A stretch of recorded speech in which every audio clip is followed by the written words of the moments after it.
우리는 살아가면서 크고 작은 것들에 집착합니다.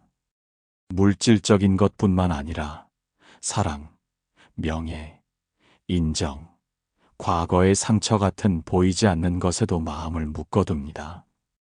그리고 그 집착은 결국 우리를 근심과 걱정 속으로 몰아넣습니다.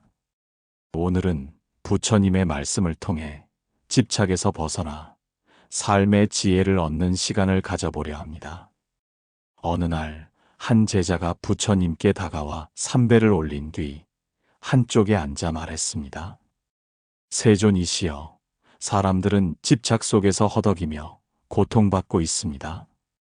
그 모습을 보고 있는 저 역시 괴롭습니다.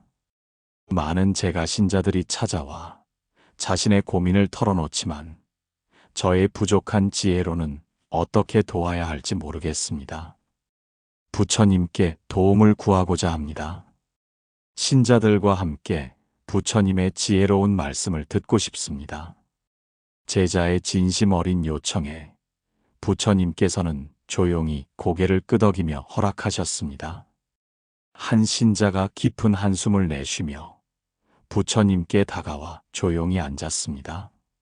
세존이시여, 제 마음이 너무 괴롭습니다. 부처님께서 신자의 얼굴을 바라보며 말씀하셨습니다. 내 얼굴에 걱정이 가득하구나. 며칠 전 어머니께서 물려주신 금반지를 잃어버렸습니다. 어머니께서 돌아가시기 전 마지막으로 제게 주신 유품이었습니다.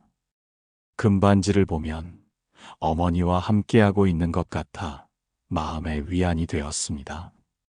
돌아가신 어머님을 생각하니 마음이 무겁고 불안하여 밤에 잠을 잘 수 없습니다. 그에게 그 금반지는 단순한 장신구가 아니라 어머니의 사랑과 기억 그 자체였기 때문이었습니다. 부처님께서는 조용히 미소를 지으며 근처에 있는 큰 돌을 가리키셨습니다. 저 돌을 들어 등에 짊어지고 이곳을 한 바퀴 돌아보겠느냐? 그는 힘겹게 돌을 들어 등에 짊어졌습니다. 하지만 몇 걸음도 채 가지 못해 땀을 흘리며 숨을 헐떡였습니다. 세존이시여, 이 돌은 너무 무겁습니다. 더 이상 짊어질 수가 없습니다.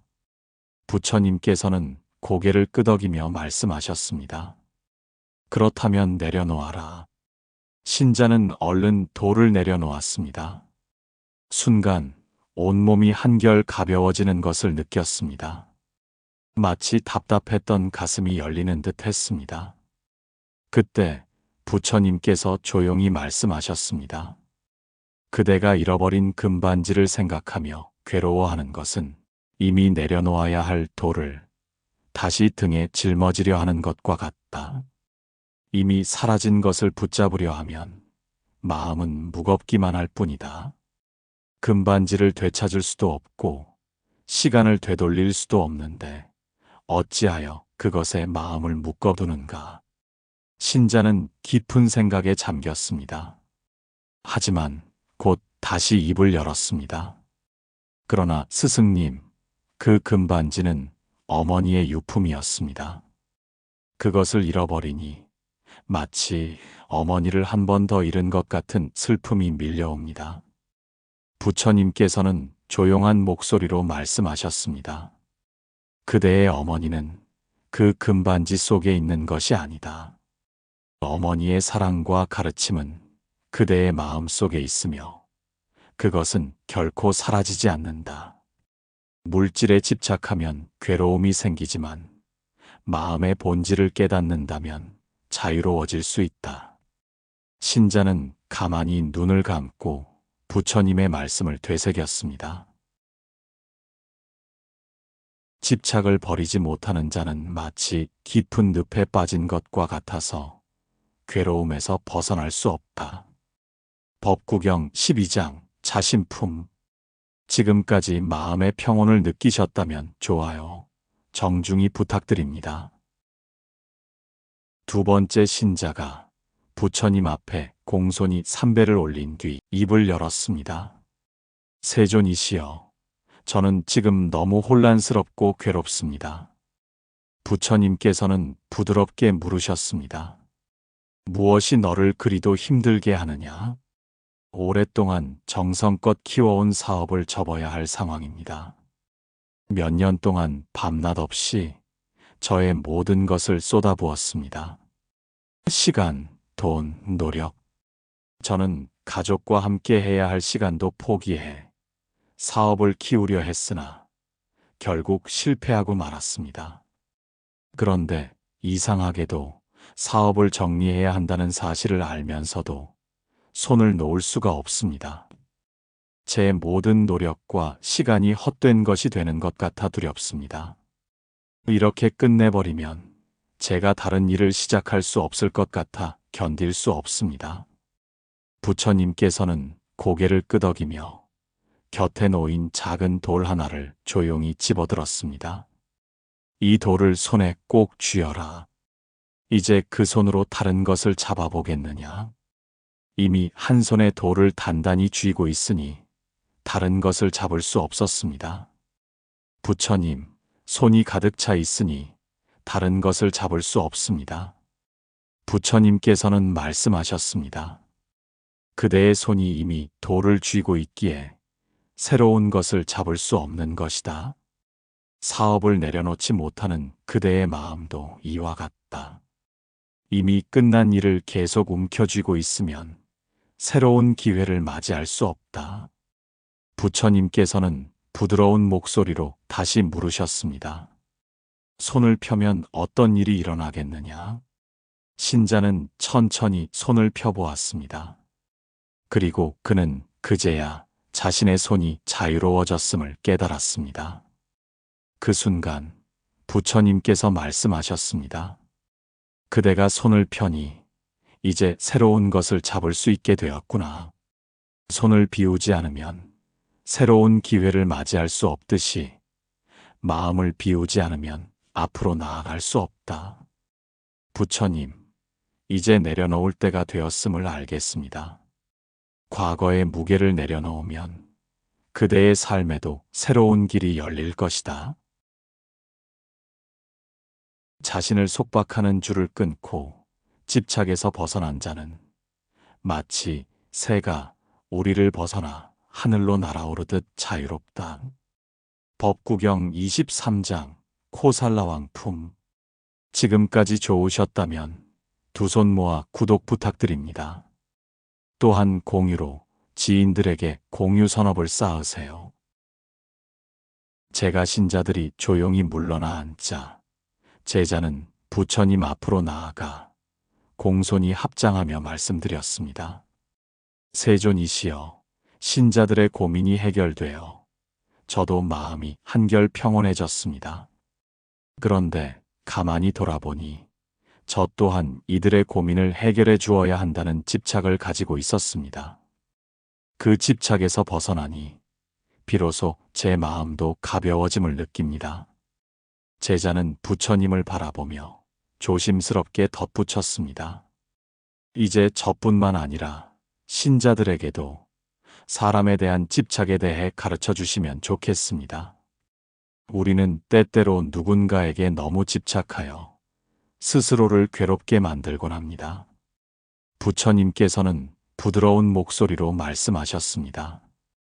그러면 그대와 신자들에게 사람에 대한 집착에서 벗어나는 법을 알려주도록 하겠다. 예전에 한 큰 스님과 그의 제자가 함께 길을 가고 있었다. 한참을 걷던 두 사람은 넓은 강가에 이르렀고 그곳에서 다급한 얼굴로 서성이는 한 여인과 어린아이를 만났다. 여인은 초조한 기색을 감추지 못하며 간절한 목소리로 도움을 청했다. 스님들, 저희는 부모님이 위독하시다는 소식을 듣고 급히 가는 길입니다. 하지만 다리가 끊어져 강을 건널 수가 없습니다. 오늘 안에 도착하지 못하면 부모님을 뵙지 못할지도 모릅니다. 부디 도와주세요. 큰 스님은 잠시 여인과 아이를 바라보더니 조용히 고개를 끄덕였다. 그대들이 갈 길이 있다면 우리가 도와주지 않겠느냐? 그렇게 해서 큰 스님은 어린아이를 품에 안았고 제자는 여인을 업고 강을 건너기 시작했다. 물살은 거셌지만 두 스님은 한 걸음 한 걸음 조심스럽게 나아갔다. 제자는 처음엔 묵묵히 발을 내디뎠지만 시간이 지날수록 등에 업힌 여인이 점점 더 의식되기 시작했다. 그러나 그는 아무 말 없이 강을 건넜다. 드디어 건너편에 도착하자 큰 스님은 아이를 조심스레 내려놓았고 제자도 여인을 내려주었다. 여인과 아이는 깊이 허리를 숙이며 감격스러운 표정으로 말했다. 정말 감사합니다. 덕분에 저희는 부모님께 갈 수 있게 되었습니다. 그들은 다시 한번 감사 인사를 올린 후 급히 길을 떠났다. 두 스님도 다시 길을 나섰다.